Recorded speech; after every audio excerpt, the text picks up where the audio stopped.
നമസ്കാരം, പുതിയൊരു വീഡിയോയിലേക്ക് എല്ലാവർക്കും ഹർത്തമായ സ്വാഗതം. സുനാമി നാട്ടിലെത്തിയിട്ടുണ്ട്. അതുകൊണ്ട് തന്നെ ഇതൊരു അപരാധ കഥയാണ്, ഒരു അപരാധിച്ചിയെ കുറിച്ച് പറയുന്ന വീഡിയോ ആണ്. താല്പര്യമുള്ളവർ മാത്രം കണ്ടാൽ മതി എന്നുള്ളതാണ്. ഇനി ഇത് കണ്ട് വന്നവർക്ക് വേണ്ടി നല്ലൊരു കാര്യം പറയാം, നിങ്ങൾക്ക് ഭാവിയിൽ ഉപകാരപ്പെടുന്ന ഒരു കാര്യം പറയാം. അതായത് പ്ലസ് 2 കഴിഞ്ഞ് നിൽക്കുന്ന കുട്ടികളെ ആരെങ്കിലും കാണുന്നുണ്ടെങ്കിൽ, അല്ലെങ്കിൽ അവരുടെ മാതാപിതാക്കൾ കാണുന്നുണ്ടെങ്കിൽ, പ്ലസ് 2 കഴിഞ്ഞിട്ട് ഏത് കോഴ്സ് എടുത്ത് പഠിക്കില്ല, എവിടെ അഡ്മിഷൻ കിട്ടും എന്നൊക്കെ പറഞ്ഞുകൊണ്ട് വിഷമിക്കുന്ന മാതാപിതാക്കൾക്ക് വേണ്ടിയിട്ട് ഈ സ്ക്രീനിൽ കാണുന്ന ഒരു സംഭവമുണ്ട്. ഇതിനകത്ത് നിങ്ങൾക്ക് ഏത് കോഴ്സും ആയിക്കോട്ടെ, എവിടെയോ ആയിക്കോട്ടെ, ഈ സ്ക്രീനിൽ കാണുന്ന അവരുമായിട്ട് ബന്ധപ്പെടുക. നിങ്ങൾക്ക് നിങ്ങളുടെ കയ്യിൽ ഒതുങ്ങുന്ന രീതിയിലുള്ള സീറ്റുകൾ അവർ വാങ്ങിച്ചു തരുമെന്നു എന്ന് മാത്രമല്ല, ഞാനിത് റെക്കമെൻഡ് ചെയ്യാൻ കാരണം ഒന്നാമത് എനിക്ക് അവരെ പേഴ്സണലായിട്ട് അറിയാമെന്നുള്ളത് കൊണ്ടും, രണ്ടാമത് നിങ്ങൾ കൊടുക്കുന്ന ക്യാഷില്ലേ അടിച്ചോണ്ട് പോകില്ല. ഇത് കൃത്യമായിട്ട് ലീഗൽ സപ്പോർട്ടോട് കൂടിയാണ് നിങ്ങൾക്ക് അത് തരുന്നത് എന്നുള്ളത്. അപ്പൊ ഒരു കോളേജിൽ അഡ്മിഷന് വേണ്ടി പിന്നെ പൈസ കൊടുക്കുന്നു, ലെവൻ കൊണ്ട് ഓടിയെന്നും പറഞ്ഞ് പല കഥകളും നിങ്ങൾ കേട്ടിട്ടുണ്ടല്ലോ. ഇത് അങ്ങനെയൊന്നുമല്ല, ലീഗലിയാണ് അവർ മൂവ് ചെയ്തത്. ലീഗൽ സപ്പോർട്ട് നിങ്ങൾക്ക് കിട്ടുമെന്നുള്ളതുകൊണ്ടാണ്. അതുകൊണ്ട് തന്നെ നിങ്ങളുടെ കുട്ടികളുടെ ഭാവി ഭദ്രമാകണമെന്ന് ആഗ്രഹമുണ്ടെങ്കിൽ, അല്ലെങ്കിൽ ഇന്ന കോഴ്സ് ഇഷ്ടപ്പെട്ട കോഴ്സ് എടുത്ത് പഠിക്കണമെന്നൊക്കെ ആഗ്രഹം, ഏത് കോഴ്സും ആയിക്കോട്ടെ, ഈ കാണുന്ന നമ്പറിൽ ബന്ധപ്പെടുക, സീറ്റുകൾ ഉറപ്പിക്കുക എന്നുള്ളതാണ്. നമുക്ക് പേഴ്സണലായിട്ട് അറിയാവുന്ന ഒരു വ്യക്തി ആയതുകൊണ്ടാണ്. നിങ്ങൾക്കറിയാം, ഞാൻ അങ്ങനെ പരസ്യവും കാര്യങ്ങളൊന്നും കൊടുക്കുന്നില്ല. പക്ഷേ ഇത് നമുക്ക് നിങ്ങളോട് തുറന്ന് ധൈര്യപൂർവ്വം പറയാൻ പറ്റുന്ന ഒരു കക്ഷി ആയതുകൊണ്ടാണ് കാണിക്കുന്നത് എന്നുള്ളതാണ്. ശരി, പോട്ടെ, അതവിടെ നിൽക്കട്ടെ. ഇനി നമുക്ക് റെനാസുനെ കുറിച്ച് പറയാം. റെനാസുന ലേബൽ ചെയ്ത് കഴിഞ്ഞു. അതായത് റെനാസുന ഞാൻ ഇന്നതാണ് എന്ന് ലേബൽ ചെയ്ത് കഴിഞ്ഞു എന്നുള്ളതാണ്. അത് ഇപ്പോൾ റീസെന്റ് ആയിട്ട് വരുന്ന പല റീലുകളും നമ്മളെടുത്ത് നോക്കിക്കഴിഞ്ഞാൽ ഞാൻ ശരീരം വിറ്റ് ജീവിക്കും എന്നുള്ളതാണ് സത്യം. വളരെ കൃത്യമാണ്. അതിനാൽ നിങ്ങൾ ഏത് ഭാഷയിട്ട് അല്ലെങ്കിൽ ഏത് പേരിട്ട് വിളിക്കണം എന്നുള്ളത് നിങ്ങൾ തീരുമാനിച്ചു. അല്ലെങ്കിൽ ഞാൻ ഇതാണ്, ഞാൻ എൻ്റെ ശരീര പ്രദർശനം കൊണ്ട് മാത്രം ഞാൻ ജീവിക്കും, എനിക്ക് പൈസ കിട്ടുന്ന, എനിക്ക് പണം കിട്ടുന്നുണ്ടല്ലോ, പണം കിട്ടും, അതുകൊണ്ട് തന്നെ എന്ത് വൃത്തികേട് എന്നുവെച്ചാൽ എന്ത് ചെയ്തുകൊണ്ട് എനിക്ക് പണം കിട്ടിയാൽ മതി, ഞാൻ ഇതാണ്. ഇതുവരെ ഒളിച്ചും പാത്തുമൊക്കെ ആയിരുന്നു, അല്ലെങ്കിൽ പിന്നെ തർക്കിക്കുമായിരുന്നു. ഞാൻ അങ്ങനെയൊന്നുമല്ല, ഞാനൊരു പതിവ്രതയാണ് എന്നൊക്കെ പറഞ്ഞ് തർക്കിക്കുമായിരുന്നു. ഇപ്പൊ അങ്ങനെയല്ല, ഓപ്പൺ ആയിട്ട് വന്ന് പറയും. കാരണം 2-3 റീലുകളിൽ വളരെ കൃത്യമായിട്ട് പിന്നെ സ്റ്റേറ്റ്മെന്റ് ചെയ്യുന്നുണ്ട്, ഞാൻ ഇന്നതാണ്, ഞാൻ എങ്ങനെയും പണം ഉണ്ടാക്കും, ഞാൻ ഇതാണ് എന്നുള്ളതാണ്. ആദ്യം റീൽ അതിനെക്കാട്ടി ഞാൻ ഇന്നലെ ഈ രണാസുനയുടെ ഒരു റീൽ ഞാൻ ഇന്നലെ നമ്മുടെ വീട്ടിൽ കുറച്ച് പ്രശ്നങ്ങളല്ല, കുറച്ച് പുതിയ കാര്യങ്ങൾ, അതായത് നമ്മുടെ ക്ഷേത്രവുമായി ബന്ധപ്പെട്ട് കുറെ ദേവി വരുന്നതുമായി ബന്ധപ്പെട്ട് കുറച്ച് കാര്യങ്ങളൊക്കെ ഉള്ളത് കൊണ്ട് എനിക്ക് ഇന്നലെ മിനിഞ്ഞാന്നൊന്നും വീഡിയോ ഒന്നും ഇടാൻ പറ്റിയില്ല. അപ്പോൾ ഇവിടെ ഒരു റീല് ഞാൻ കാണാം. സത്യം പറഞ്ഞാൽ തൂതി ഉരിഞ്ഞു പോകുന്ന ഒരു റീൽ ഇട്ടിട്ടുണ്ട്. ഇതിന്റെ അവിടെ കാശ് തൊട്ട് ഇതിന് മണി എന്നൊരു പാട്ട് കിട്ടുന്നുണ്ട്. അതിനെക്കുറിച്ച് ഞാൻ പറയാം. അതിന് മുമ്പേ ഒരു റീൽ കാണാമേ. രേണുവിന്റെ പാദസരം, പുതിയ പാദസരവും കാലിന് ആരാധകർ വന്നതോടുകൂടിയാണോ പുതിയ പാദസരമൊക്കെ മേടിച്ച്? അപ്പൊ സബ് ചെയ്തിട്ടുണ്ടെന്ന് അർത്ഥം. ഈ ചെറുക്കന്റെ സൗണ്ട് കേട്ടിരിക്കുന്നത് ഇവൻ രേണുസിന്റെ പാദത്തിലാണ് ആരാധകർ. അപ്പൊ അവിടെ ഉടനെ ഇത് സബ് കേട്ടിട്ടല്ലേ പക്ഷെ കള്ള. എന്തോ ഇത് എനിക്ക് ചേച്ചി മേടിച്ചെന്നാ. ചേച്ചിയാ? എന്റെ സ്വന്തം ചേച്ചി. രേണു, മറ്റു ക്ഷേത്രം പണിയുന്ന ആള് ഇപ്പൊ കോണ്ടാക്ട് ഉണ്ടോ? തീർച്ചയായിട്ടും ഉണ്ട്. ദേവിയുടെ കാൽപാദങ്ങൾ മാത്രം കണ്ടു, കാൽപാദങ്ങൾ മാത്രം കാണാൻ. രേണുവിന്റെ കാലിനോടാണോ അയാൾക്ക് പ്രേമം? അതെ, തീർച്ചയായിട്ടും വളരെയധികം പ്രേമമാണ്. അടിമ. പുള്ളി സബ്സ്ക്രൈബ് ചെയ്തിട്ടുണ്ടോ? അടിമക്കണ്ണൻ. കാല് കാണാൻ വേണ്ടി സബ്സ്ക്രൈബ് ചെയ്തിട്ടുണ്ടോ? കാലും കാണാൻ വേണ്ടി സബ്സ്ക്രൈബ് ചെയ്തിട്ടുണ്ട്. പൊക്കോട്ടെ. പുള്ളി സബ്സ്ക്രൈബ് ചെയ്തത് ഏതോ ഒരുത്തൻ ഇവൾക്ക് വേണ്ടിയിട്ട് ക്ഷേത്രം പണിയെന്ന് അങ്ങനെയൊക്കെ പറഞ്ഞ് ഏതോ ഒരു കാമഭ്രാന്തം പറഞ്ഞിട്ടുണ്ടായിരുന്നു. അപ്പൊ ഇവൻ ചോദിക്കുകയാണ്, പുള്ളി കാല് കാണാൻ വേണ്ടിയിട്ടാണോ സബ്സ്ക്രൈബ് ചെയ്തിരിക്കുന്നതെന്ന് പറയുമ്പോൾ നമ്മുടെ യുവൻ നായിക പറയുകയാണ്, കാലും മൂലും മനസ്സിലായോ, എന്നിട്ടൊരു കിണിയും. അതായത് മനസ്സിലായോ, കാലും ഞാൻ പൊയ്ക്കോട്ടെ, കൂടുതൽ തന്നെ കൊണ്ട് പറയിപ്പിക്കരുത് എന്നുള്ളതാണ്. അപ്പൊ അവിടെ ലേബൽ ചെയ്യുക, ഞാൻ ഇന്ന ഒരാളാണ്, നിങ്ങൾ എന്നെ ഇനി വലിയൊരു പതിവ്രതയെന്നോ അല്ലെങ്കിൽ എന്താണ് പറയുന്നത്, ആ ഒരു ലേബലിൽ എന്നെ കാണണ്ട, മനസ്സിലായോ. ഞാൻ മറ്റുള്ള സ്ത്രീകളെ പോലെ മാനമായിട്ട് അടങ്ങി ഒതുങ്ങി ജീവിക്കാൻ ഞാൻ ആഗ്രഹിക്കുന്നില്ല. ഞാൻ ഈ പറയുന്ന എന്താണ് സബ്സ്ക്രിപ്ഷനിലൂടെ അല്ലെങ്കിൽ നൈറ്റ് സംഭവത്തിലൂടെയൊക്കെ എന്താണ് പിന്നീട് ശരീരം വിറ്റ് നടക്കുന്ന അവരെ പോലെ തന്നെയാണ്. അല്ലെങ്കിൽ ശരീര പ്രദർശനം കൊണ്ട് ഇതിപ്പോ എന്താ ചെയ്ത് ശരീര പ്രദർശനമാണ് അല്ലെ, ശരീരം കാണിച്ചുകൊണ്ട് പൈസ ഒപ്പിക്കുന്നു. അപ്പോ ശരീരം കാണിച്ചു പിന്നീട് പൈസ ഒപ്പിക്കുന്ന ഇത് വിൽക്കേണ്ട, ശരീരം വിൽക്കണേ എന്ത് ചെയ്യണം, എനിക്കെന്റെ ശരീരം വിൽക്കണം, വിറ്റ് പൈസ ഉണ്ടാക്കണമെങ്കിൽ ആദ്യം എനിക്ക് ശരീരം കാണിക്കണം.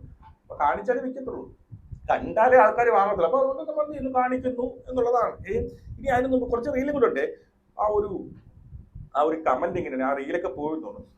ഈ കമന്റ് സത്യം പറയാൻ നിങ്ങളൊരു ഹെഡ്ഫോൺ വെച്ച് പിന്നീട് അല്ലെങ്കിൽ ഈ സാധനം സ്കിപ്പ് ചെയ്ത് വിട്ടാൽ നന്നായിരിക്കും. കൊച്ചു പിള്ളേർക്ക് അത്രയ്ക്ക് വൃത്തികെട്ട ഏതോ പരനാറി എഴുതിയ ഒരു കമന്റാണ്. നമുക്ക് വിമർശിക്കാം, നമുക്ക് വസ്തുതകൾ പറഞ്ഞുകൊണ്ടൊക്കെ വിമർശിക്കൊക്കെ. പക്ഷെ ഇതുപോലുള്ള കമന്റുകളും കാര്യങ്ങളൊന്നും എഴുതാൻ പാടില്ല എന്നൊരു അഭിപ്രായമാണ് എനിക്കുള്ളത്. അവനിട്ട കമന്റ് എന്നാലും എനിക്ക് വായിക്കണം. കാരണം അതിനെ എടുത്തിട്ട് ഈ രേണുസുതി റീലാക്കിയിട്ടുണ്ട്. അവിടെയാണ് നമ്മുടെ മെയിൻ പോയിന്റ് ഇരിക്കുന്നത്. കമന്റ് ഞാൻ വായിക്കാം. ചെയ്ത് പിടിച്ചു.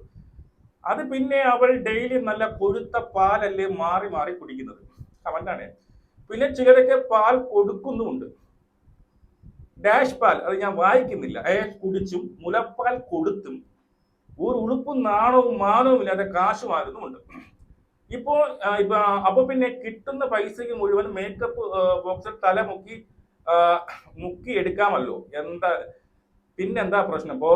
പോരാത്തിന് നല്ല ദുബായ് കഞ്ചാവിന്റെ വിൽപ്പനയും ഉണ്ട്. ആ ദേവിടിച്ചിട്ട് ഒരു തെറിയാണ്. ഈ തെറിക്ക് ഈ പറയുന്ന വളരെ വൃത്തികെട്ട കമന്റാണ് ഇരിക്കുന്നത്. ഈ തെറിക്ക് വേണമെങ്കിൽ എടുത്ത് തെറി കമന്റ് കൊടുക്കാം. ഇതേ ഭാഷയിൽ വേണമെങ്കിൽ എന്ത് ചെയ്യാം നമുക്ക് പറയാം. എന്റെ വീട്ടിൽ പോയി പറയണം മറ്റത് അതൊക്കെ ഞാനത് അംഗീകരിക്കുന്നു. പക്ഷേ ഇവിടെ രേണാസുനി ചെയ്തെന്നറിയാമോ? ഈ ഒരു കമന്റിനെ എടുത്ത് വെച്ചിട്ട് ഒരു റീലിട്ടു. ആ റീലില് ബാക്ക്ഗ്രൗണ്ടിൽ ഇട്ടിക്കുന്ന പാട്ടെന്ന് വെച്ച് കഴിഞ്ഞാൽ കാശ്, തൊട്ട്, പണം, മണി എന്നൊരു പാട്ടുണ്ട്. അതിട്ടിക്കുക. അതായത് അതിന്റെ അർത്ഥം എന്താ? സത്യം പറഞ്ഞാൽ ആദ്യം കേട്ടപ്പോൾ ഇത്രയും ഗതികെട്ട് പോയോ? ഇത്രയും ഈ പറയുന്ന തെരുവുകൾ നടക്കുന്ന സീനുകളുണ്ടല്ലോ ഇതിന് വേണ്ടിയിട്ട്. അവരെയും കാട്ടി അവര് ഫ്രണ്ടിലൊന്നും സംസാരിക്കുന്നത് മാന്യതയോടെ സംസാരിക്കുക. അവരുടെ തൊഴിൽ അതാണ്. അവരുടെ തൊഴിൽ കഴിയും. പക്ഷെ ഫ്രണ്ടിലൊക്കെ ആരെങ്കിലും സംസാരിക്കുമ്പോൾ കുറച്ച് മാന്യതയോടെ സഭ്യതയോടെയൊക്കെ സംസാരിക്കും. ഇത് അതിനെയും കാട്ടി തരം താഴ്ന്നു പോയതായിട്ട് എനിക്ക് തോന്നുന്നുണ്ട്. അതിനെയും കാട്ടി എന്നുവെച്ചാൽ ഞാൻ പൈസയ്ക്ക് വേണ്ടി പൈസ കിട്ടി. ഇതിന്റെ അർത്ഥം എന്താണ്? ഈ ഒരു കമന്റിനെ എടുത്ത് പിൻ ചെയ്തിട്ട് ഈ കമന്റ് എടുത്ത് വെച്ചിട്ട് ഒരു റീൽ എടുത്ത് ഇടുകയും അതിന്റെ പേരിൽ കാശ്, തൊട്ട്, പണം എന്ന് പറഞ്ഞുകൊണ്ടുള്ള ഒരു സംഭവം ഇങ്ങനെ അതിന്റെ അർത്ഥം എന്താ? വളരെ സിമ്പിൾ അർത്ഥം ലോജിക്കുള്ളൂ. വളരെ സിമ്പിൾ ആയിട്ടുള്ള അർത്ഥമേ ഉള്ളൂ. ഞാൻ പണത്തിന് വേണ്ടി എന്തും ചെയ്യുമെന്നുള്ളത്.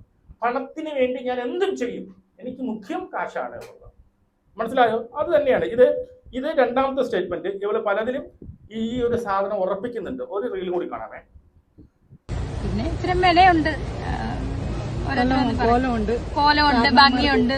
എനിക്ക് കൂടുതൽ എന്തെങ്കിലും പ്രതീക്ഷിക്കാൻ പറ്റുമോ? അതല്ലേ എന്തിനാ ഈ ചെറുക്കന്റെ സൗണ്ട് ഇവനാണ് നേരത്തെ മറ്റേ കാലിന്റെ കേസ് പറഞ്ഞത്. രേണു കൂടുതൽ എന്തെങ്കിലും പ്രതീക്ഷിക്കാമോ എന്നാണ് അവൾ ചോദിക്കുന്നത്. ഈ ചെറുക്കന്റെ അടുത്താണ് അവൾ ചോദിച്ചത്. നീ അപ്പൊ വെച്ചിട്ടില്ല. അപ്പൊ അതായത് യവനെ പോലുള്ള കുറെ ഉണ്ടല്ലോ, കുറെ എന്താണ് പറയുന്നത്, കടുവകൾ എന്തൊക്കെ പറയില്ല അവന്മാരുണ്ടല്ലോ. രേണു ചേച്ചി കൂടുതൽ എന്തെങ്കിലും പ്രതീക്ഷിക്കാമോ? ഞാൻ സബ്സ്ക്രൈബ് ചെയ്ത് വെച്ചിരിക്കുകയാണെന്ന്. അപ്പൊ രേണു ചേച്ചിയുടെ രേണാസുനിയുടെ ചിരി ഉണ്ടാവും. അത് കണ്ടന്റ് പുറത്തോടല്ലേ വേണ്ട. അതുകൊണ്ട് ഇതൊക്കെ മതിയെന്നേ. പുതിയ വെറൈറ്റി സാധനങ്ങളൊക്കെ ഇറക്കുന്നതായിരിക്കും. മുട്ടായി തിന്നുന്നതും നാരങ്ങ തിന്നുന്നതും. വേണ്ട, ഇനി പുതിയ ഏതൊക്കെ വെറൈറ്റി സാധനങ്ങൾ ഇവര് മുട്ടായി ഇങ്ങനെ തിന്നാലോ, നാരങ്ങ തിന്നത് എന്നാണ് ഞാൻ കണ്ടു പറയണ കേട്ട്. ഇവിടെ എക്സ്ക്ലൂസീവ് ആയിട്ട് ലൈവ് ഇട്ടു. അതായത് ഇവളുടെ സബ്സ്ക്രൈബേഴ്സിന് വേണ്ടി എക്സ്ക്ലൂസീവ് ആയിട്ട് ലൈവ് ഇട്ടു. അതിനകത്ത് നാക്ക് വരെ വെളിയിട്ട് കാണിക്കുന്നു എന്നുള്ളതാണ് അറിഞ്ഞത് എന്നുള്ളത്. അപ്പൊ ഇവിടെയും സ്റ്റേറ്റ്മെന്റ് ചെയ്യുന്നുണ്ട്, ഇവിടെയും അവിടെ ലേബിൾ ചെയ്യുന്നുണ്ട് ഞാൻ ഇന്നതാണ് എന്നുള്ളത്. അടുത്തത് ആകർഷിക്കുന്ന രീതി. ഇപ്പം ഞാൻ മാത്രമേ ഉള്ളൂ സബ്സ്ക്രിപ്ഷൻ തുടങ്ങിയത് ആകർഷിക്കും. ഞാൻ പറഞ്ഞു വല്ലവരോട് ഓടി വാ എന്നെ സബ്സ്ക്രിപ്ഷൻ ഞാൻ ആരോടും പറയുന്നില്ല. അയ്യോ, ഞാൻ ആരും ഒരൊറ്റ മനുഷ്യരടുത്ത് ഞാൻ പറഞ്ഞില്ല ഓടിയത്. പിന്നെ ഞാൻ വെറുതെ റീൽ ഇട്ട് ഞാനൊരു സബ്സ്ക്രിപ്ഷൻ തുടങ്ങിയിട്ടുണ്ട്, നിങ്ങൾ എല്ലാവരും സബ്സ്ക്രൈബ് ചെയ്യണമെന്ന് ഞാൻ പറയും. പക്ഷെ ഞാൻ ആരും നിർബന്ധിച്ചൊന്നും ചെയ്തില്ല, ഞാൻ പറഞ്ഞു എന്നേ ഉള്ളൂ. ഇഷ്ടമുള്ളവര് സബ്സ്ക്രൈബ് ചെയ്യുന്ന അവരിപ്പോഴും നിൽക്കുന്നു. ഇപ്പൊ ഓരോ മിനിറ്റിനും ഇങ്ങനെ കൂടിക്കൊണ്ടിരിക്കുന്ന സബ്സ്ക്രിപ്ഷൻ. അങ്ങനല്ല, അതിനുശേഷമാണ് ഏറ്റവും കൂടുതൽ വിമർശനങ്ങൾ വന്നത്. അതെ. അപ്പൊ സബ്സ്ക്രിപ്ഷൻ സ്റ്റാർട്ട് ചെയ്ത് ഒരു തെറ്റായിട്ട് ഒരിക്കലും ഇല്ല. പൈസ കിട്ടുന്ന തെറ്റായിട്ട് വല്ലവർക്കും തോന്നുന്നു. ജോലി ചെയ്ത് പൈസ, എന്ത് ജോലി ഞാൻ ചെയ്യുന്നു പൈസ കിട്ടും. എന്താണ് തെറ്റായിട്ട് തോന്നുന്നത്? ആ ലക്ഷ്യങ്ങൾ അക്കൗണ്ടിൽ വന്നോ? ലക്ഷങ്ങൾ ഈ മാസം വരും. 5 ലക്ഷം അതിപ്പം പറയാൻ പറ്റത്തില്ല. കാരണം നമ്മളിപ്പോ തുടങ്ങിയതല്ലേ ഉള്ളൂ. ലക്ഷമാണ് 6 നമുക്കൊന്നും അറിയാം. നമ്മൾ തുടങ്ങിയതല്ലേ ഉള്ളൂ. വരട്ടെ. മനസ്സിലായി. ഞാൻ മാത്രമാണോ എക്സ്പോസ് ചെയ്തിരുന്നത്? എത്ര ആൾക്കാർ തുണിയില്ലാതെ ഇടുന്നു. ഞാൻ മാത്രം. ഇപ്പൊ നാളെ നമ്മൾ തുണിയില്ലാതെ തുണിയില്ലാതെ ഒരു റീൽ ഇട്ട് പറയും ഞാൻ മാത്രമാണോ തുണിയില്ലാതെ റീൽ ചെയ്യുന്നത്? എത്രയോ പേര് തുണിയില്ലാതെ ഫ്രണ്ടും ബാക്കും സൈഡും ഒക്കെ കാണിച്ചുകൊണ്ടിരിക്കുന്നത് പറയണം. നീ അവർക്കെന്ത് പ്രശ്നം? അവർക്ക് ആർക്കില്ലാത്ത രേണാസുനി, അതായത് രേണാസുന പറയുകയാണ് ഞാൻ ആ കാറ്റഗറിയിൽ പെട്ടതാണ്. ഇതുപോലെ ശരീര പ്രദർശനം ചെയ്ത് അല്ലെങ്കിൽ തുണി അഴിച്ച് കേശ ഉണ്ടാക്കുന്ന കാറ്റഗറിയിൽപ്പെട്ടതാണ് നിങ്ങൾ മറ്റൊരു പിന്നീട് ആ ഒരു ലേബലിലേക്ക് എന്നെ പെടുത്തണ്ട. മറ്റേ നമ്മുടെ ഖദീജ ഉണ്ടല്ലോ, നമ്മുടെ പാൽപായസത്തെ നടി, അവൾ പറഞ്ഞ കറക്റ്റാണ്. നമ്മളാണ് ഇവിടെ ലേബൽ ചെയ്തത്. ഈ പറയുന്ന പ്രേക്ഷകരാണ് പറഞ്ഞത് ഇവിടെ ഒരു പാവം പെൺകൊച്ചാണ്, അല്ലെങ്കിൽ പാവം ഒരു സ്ത്രീയാണ്, സ്വന്തം മക്കളെ 2 മക്കളെ വളർത്താൻ വേണ്ടിയിട്ട് കഷ്ടപ്പെടുന്ന പാവം ഒരു സ്ത്രീയാണ് എന്ന് തെറ്റിദ്ധരിച്ച നമ്മളാണ്. യഥാർത്ഥത്തിൽ ഞാൻ അതല്ല, ഞാൻ ഇതാണ്. എന്റെ കഴിവ്, ഞാൻ എന്റെ ജോലി, അത് എന്റെ ജോലി ഇതാണ്. ശരീര പ്രദർശനം, പൈസ ഉണ്ടാക്കുക, ഇതാണ് എന്റെ ജോലി. അപ്പൊ അതവിടെ ലേബൽ ചെയ്യണം. ഇനി എന്നെ കൂടുതൽ നിങ്ങൾ ആരും പതിവ്രതയെന്നും പറഞ്ഞുകൊണ്ട് ഇങ്ങോട്ട് വരാം. അങ്ങനെ നിങ്ങൾ പറയുന്നത് കൊണ്ടാണ് നിങ്ങൾക്ക് കാണുന്ന ഒരു പ്രശ്നം. ഇപ്പൊ ഞാനായാലും നിങ്ങളായാലും ഇവിടെ ആ ഒരു കണ്ണുകൊണ്ട് കാണുന്നത് കൊണ്ട് നല്ലൊരു സ്ത്രീയാണ് എന്ന് കാണുന്നത് കൊണ്ടാണ്. ഇല്ല, നിങ്ങൾ ഇവളൊരു മോശപ്പെട്ട സ്ത്രീയാണ്, ഇവിടെ ഇതാണ് പണി എന്ന് കണ്ടു കഴിഞ്ഞാൽ ഇവിടുത്തെ പ്രശ്നങ്ങളൊക്കെ തീരുക, എല്ലാ പ്രശ്നം തീരുന്നുണ്ട്. അവരെന്ത് ചെയ്യുന്നു, അവിടെ ആ ഒരു കാറ്റഗറിയിലേക്ക് പോകുന്നു. അപ്പൊ എന്തായാലും ഞാൻ ആ കാറ്റഗറി, ഞാൻ മുമ്പേ അത് ആ ഒരു കാറ്റഗറിയിലേക്ക് മാറ്റി വെച്ചതാണ്. ഇപ്പം അത് ഞാൻ അത് തന്നെയാണെന്ന് ഇവിടെ ഉറപ്പിക്കുകയാണ്. മനസ്സിലായോ? അപ്പോ ഇതാണ് രണാസുര. പിന്നെ ഈ പറയുന്ന കിച്ചു പറഞ്ഞത് പലതും സമ്മതിക്കുന്നുണ്ട് എന്നുള്ളത്. ഞാൻ വഴക്ക് പറയുന്നത് സ്കൂളിൽ പോകാത്തത് കൊണ്ട് ഞാൻ വഴക്ക് പറഞ്ഞിട്ടില്ല, എന്റെ അച്ഛനെ പിന്നീട് അച്ഛനെ കാണാൻ വേണ്ടി സമ്മതിച്ചിട്ടില്ല എന്നൊന്നും കൂടെ പിന്നെന്താണ് ഞാൻ പറഞ്ഞിട്ടില്ല എന്നൊന്നും പറയില്ല. അതിന് മറ്റൊരു ന്യായം കണ്ടെത്തിക്കൊണ്ട് എന്താണ് ഞാൻ വഴക്ക് പറഞ്ഞത് സ്കൂളിൽ പോകാത്തതുകൊണ്ടാണ് എന്നുള്ളത്. അപ്പം ഈ പറഞ്ഞ കിച്ചു പറഞ്ഞ ഒരു സാധനവും ഖണ്ഡിച്ചിട്ടില്ല എന്നുള്ളതാണ് അല്ലേ. അത് കിച്ചുവിന്റെ ഈ പറയുന്ന അല്ലെങ്കിൽ റേണു ഈ പറയുന്ന രണാസുനയുടെ ചേച്ചി എന്ന് പറഞ്ഞത് അവന്റെ കടമയാണെന്നാ പറയുന്നത്. അതായത് നമ്മളെ ചെലവിന് തരുന്നത് ഈ പറയുന്ന കൊല്ലം സുധിയുടെ കടമയാണ് എന്നുള്ളത്. കൊല്ലം സുധി എന്തിനാണ് അവിടെ, അതൊക്കെ അതൊക്കെ പറഞ്ഞു കഴിഞ്ഞാൽ ഒരുപാട് വരുന്നത്. പിന്നെ ഇന്ന് രാവിലെ ഒരു റീലിട്ട് പറയുന്നുണ്ട്, ഈ പറഞ്ഞതുപോലെ എന്താണ് എനിക്ക് ആപ്പിൾ 80 എത്രയോ അതിനകത്തുള്ള പൈസ മാത്രമേ എനിക്ക് അതിനകത്ത് വന്നിട്ടുള്ളൂ. ബാങ്ക് സ്റ്റേറ്റ്മെന്റ് നിങ്ങൾ വേണമെങ്കിൽ പോയി കാണുക എന്നുള്ളത്. അതിനെക്കാട്ടി നല്ലത് നമ്മളെങ്ങനെ പോയി കാണാം, നമുക്ക് എടുക്കാം. ബാങ്ക് സ്റ്റേറ്റ്മെന്റ് നമുക്ക് എടുക്കാൻ പറ്റും. നിങ്ങൾ തന്നെ ആ പീരീഡിലുള്ള ബാങ്ക് സ്റ്റേറ്റ്മെന്റ് എടുത്തുകൊണ്ട് കാണിച്ചു കഴിഞ്ഞാൽ സൂപ്പർ. കാരണം ഞാൻ പേഴ്സണലായിട്ട് എനിക്ക് വെറുതെ കള്ളം പറഞ്ഞിട്ട് കാര്യമില്ല. ഒരു പേഴ്സണലായിട്ട് ഒരു വ്യക്തിയെ തന്നെ എനിക്കറിയാം, 1 ലക്ഷത്തിൽ മേൽ കൊടുത്ത ഒരു പേഴ്സണലായിട്ട് ഒരു വ്യക്തിയെ തന്നെ എനിക്കറിയാം. മനസ്സിലായോ? ഇത് സത്യം പറഞ്ഞു കഴിഞ്ഞാൽ നിങ്ങൾ ഞെട്ടിപ്പോകും. ഈ പൈസ കൊടുത്തിട്ട് 2ാമത്തെ ആഴ്ച, അതായത് ഈ സുധി മരിച്ചതിന് ശേഷമാണ് ഈ കേസ്. സുധി മരിച്ച് ഈ കേസ് കൊടുത്തു സുധി മരിച്ച് ഒരാഴ്ച കഴിയുമ്പോൾ നേരെ തൊട്ടടുത്തുള്ള അവരുടെ വീടിന്റെ അടുത്തുള്ള തന്നെ ഈ പറയുന്ന ഏതാണ് അതായത് ഈ ടെക്സ്റ്റൈൽസിൽ പോയി ഈ പ്രായം സാധാ പ്രായമല്ല, നമ്മൾ ഈ സ്പോഞ്ച് എന്താ പറയുന്നത്, സ്പോഞ്ച് വെച്ച പ്രായം, അത് വാങ്ങിച്ച കക്ഷിയാണ്. ഇതല്ലാന്നുണ്ടെങ്കിൽ ഇത് ഞാൻ വാങ്ങിച്ചിട്ടില്ലെന്നെങ്കിൽ ഏതൊന്ന് പറയട്ടെ, ഇത് വാങ്ങിച്ച അതായത്. എന്നിട്ട് ഈ പറയുന്ന അവര് നിങ്ങൾ എന്തിനും ഒരാഴ്ചയിൽ കൊടുക്കുക, അല്ലെങ്കിൽ പുറത്തെവിടെയെങ്കിലും പോയി വാങ്ങിച്ചൂടെ? ഇത് എനിക്ക് മോഹങ്ങളില്ല, ഞാൻ എന്റെ പ്ലാസ്റ്റിക് ഒന്നും അല്ല എന്നുള്ള രീതിയിലാണ്. അതുമല്ല ഇപ്പോ ഈ പലതും ഈ പറയുന്ന രണാസുര പല റീലുകളും എടുത്ത് പോസ്റ്റ് ചെയ്യുന്നുണ്ട്, അതായത് രജിസ്റ്റർ ചെയ്യുന്നുണ്ട് അവരുടെ കൂട്ടുകാരികൾ എന്നറിയപ്പെടുന്ന കുറെ റീലുകൾ. അതിനകത്തൊക്കെ അവർ ഈ പറയുന്ന എന്താണ് ഈ പിന്നീട് നമ്മുടെ കിച്ചുവിനെ പിന്നീട് കിച്ചുവിന്റെ കേസ് പറയുന്നത്, നീ എന്തിനാണ് പേടിക്കുന്നത്, നീ ബലാത്സംഗം അല്ലെങ്കിൽ നിന്നെ ഏതെങ്കിലും പെൺകുട്ടിയെ പീഡിപ്പിച്ചു എന്ന് പറഞ്ഞുകൊണ്ട് വന്ന് നീ പേടിക്കാൻ കാരണം, അതിനായിട്ട് റീപോസ്റ്റ് ചെയ്യുന്നു. അപ്പൊ അതിനകത്ത് അവർ പറയാതെ വയ്ക്കുന്നു, അപ്പൊ നീ ആരോ പേടിപ്പിച്ചിട്ടുണ്ട്, നീ ഏതോ പെണ്ണുമായിട്ട് ഡിൻകോഫി ഉണ്ട്, അത് രേണുവിനെ അത് പുറത്തു വിടുമോ എന്നുള്ള ഭയം കൊണ്ട് നീ മുംബൈ പോലും ഒന്ന് ഇട്ട് കൊടുക്കുകയാണ് എന്ന് പറയുന്ന റീലെടുത്ത് ഈ രണാസുനെ പോസ്റ്റ് ചെയ്യുന്നുണ്ടെങ്കിൽ അവരുടെ അഭിപ്രായം അതാണെന്നാണ്. ഞാനിപ്പോ ഒരാളുടെ വീഡിയോ പോസ്റ്റ് ചെയ്യുകയാണെങ്കിൽ, അല്ലെങ്കിൽ ഞാൻ ഒരാളുടെ എന്താണ് ഒരു റീലെടുത്ത് ഞാൻ റീപോസ്റ്റ് ചെയ്യുകയാണെങ്കിൽ അതിന്റെ അർത്ഥം അവർ പറഞ്ഞ ന്യായത്തോട്, അവർ പറഞ്ഞ വാക്കുകളോട് ഞാൻ യോജിക്കുന്നു, അല്ലെങ്കിൽ അത് എന്റെ വാക്കുകളാണ് എന്നുള്ളതല്ലേ സത്യം. നമ്മുടെ പലരും ഈ പറയുന്ന പല വീഡിയോസും കൊണ്ടുവന്ന് ഷെയർ ചെയ്യാൻ പറയും. ഞാൻ ആദ്യം വീഡിയോ നോക്കും, അവർ പറയുന്ന സംഭവം എന്താണ്, അതിൽ ഞാൻ യോജിക്കുന്നുണ്ട് മാത്രമേ നമ്മളത് ഷെയർ ചെയ്യാറുള്ളൂ. അപ്പം അത് രണാസുന അത് ഷെയർ ചെയ്യുന്നുണ്ടെങ്കിൽ എന്താണ് ഈ പറയുന്ന എന്റെ അഭിപ്രായം അതാണ്. അപ്പൊ നിനക്ക് വേറെ എന്നെ ഉണ്ടല്ലേ എന്നുള്ള അഭിപ്രായമാണ് എനിക്ക് ഉള്ളത് എന്ന് ഞാൻ മുമ്പേ പറഞ്ഞു. ഒരു പലയിടത്തും പറഞ്ഞിട്ടുണ്ട് ഇവന്റെ ഈ പറയുന്ന കിച്ചുവിന്റെ നോട്ടം ശരിയല്ല എന്ന് വരെ രണാസുന പലയിടത്തും പറഞ്ഞതായിട്ട് നമുക്കറിയാം. കിച്ചുവിന്റെ ഈ പറയുന്ന കിച്ചുവിന്റെ നോട്ടം ശരിയല്ല എന്ന് പറഞ്ഞിട്ടില്ലേ? അതുകൊണ്ടാണ് പറയുന്നത് ഇത് ഏത് ലെവലിൽ ചെന്നെത്തും. ഇത് ഇപ്പം ഇനി നിങ്ങളുടെ അവസാനമായിട്ട് എനിക്ക് പറയാനുള്ളത്, നിങ്ങൾ അതിനെ ഇനി ആ രീതിയിൽ കണ്ടാൽ മതി. അപ്പൊ എന്തൊക്കെയുള്ള പ്രശ്നങ്ങളൊക്കെ തീരും. അതിന്റെ വഴിക്ക് വിടുക. കാരണം അതിപ്പം എന്താ ശരീരം വിറ്റതിന്റെ ജീവികളിൽ ശരീര പ്രദർശനം കൊണ്ട് ഇതല്ലെങ്കിൽ പണം കിട്ടുന്ന ഏത് രീതിയിൽ പണം എന്ത് കിട്ടിയാലും എനിക്ക് ഏത് രീതി അതെന്റെ തൊഴിലാണ്. പലരും സെക്സ് വർക്ക് കേസ് അവരുടെ തൊഴിലല്ലേ.